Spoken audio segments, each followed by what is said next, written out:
Estimats poetes col·legials, pares i mares, amigues i amics, salut i dilecció. Primer de tot, vull donar les gràcies a les organitzadores dels Jocs Florals Gaetans per convidar-me a dirigir-vos unes paraules, amb motiu de la seva 25a edició, dedicada precisament a commemorar les noces d'argent de la nostra nit de poesia en llengua catalana, tan malmenada en temps convulsos. Vinton Cerf no és cap poeta. Cerf és un matemàtic i tecnòleg nord-americà format a la Universitat de Stanford i a la UCLA. Considerat un dels pares d'Internet, és doctor honoris causa per una quinzena d'universitats de tot el món, entre elles la Universitat de les Illes Balears. No és cap poeta, però sense ell no podríem difondre la poesia com ho feim precisament ara.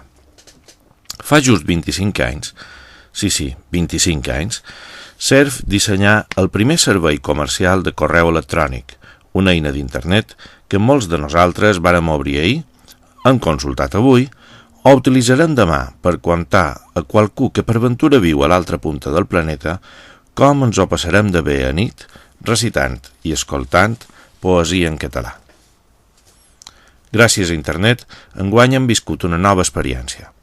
A principis de febrer, iniciàrem, fent equip amb l'entusiasme contagiós de na Malena Gual, un blog dels Jocs Florals, jocflorals25.wordpress.com, obert a la participació de l'alumnat de quart ESO i batxillerat, també exalumnes i professors. Els resultats m'han sorprès. Prop de 6.000 visites en 3 mesos, unes 60 diàries. Bé, aquí podeu comprovar la gràfica que hi hagué setmana d'exàmens, o no sé si és que se jugava la Champions.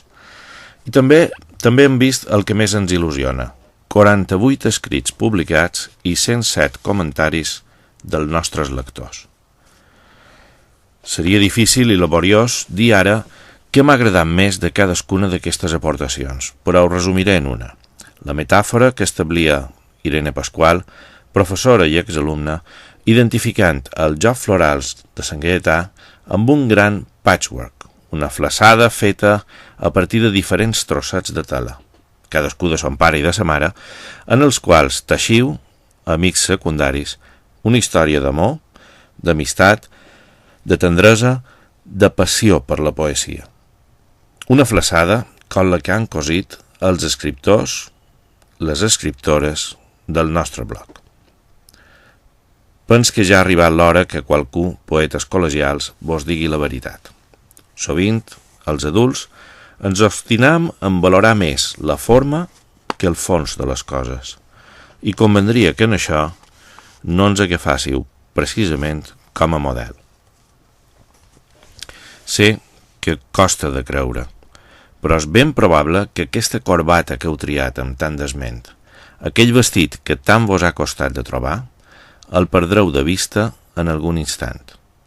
En algun moment de mudança o de reforma de ca vostra, sortirà de les vostres vides. Però el que mai no vos abandonarà és el patchwork que heu cosit en les darreres setmanes i que quedarà enllestit a nit. Tal vegada no vos impressionarà per la seva bellesa. Els colors no quedaran gaire conjuntats, però el contingut, com en tants aspectes del vostre dia a dia, el contingut superarà la forma amb escreix. Amb la seva diversitat, amb les seves imperfeccions, aquesta flaçadeta feta a partir de petits trossets, de vivències, d'emocions i versos, de les vostres amigues i amics, sí, d'aquells qui seuen ara mateix de vora vosaltres, sempre vos acompanyarà, com la bona poesia. Amigues i amics secundaris, gràcies per escoltar aquests mots. Que tingueu un gran vespre i tant de bo que passi el que passi, no tragueu de les vostres vides el patchwork que vos endureu avui d'aquí, com a poetes i com a persones.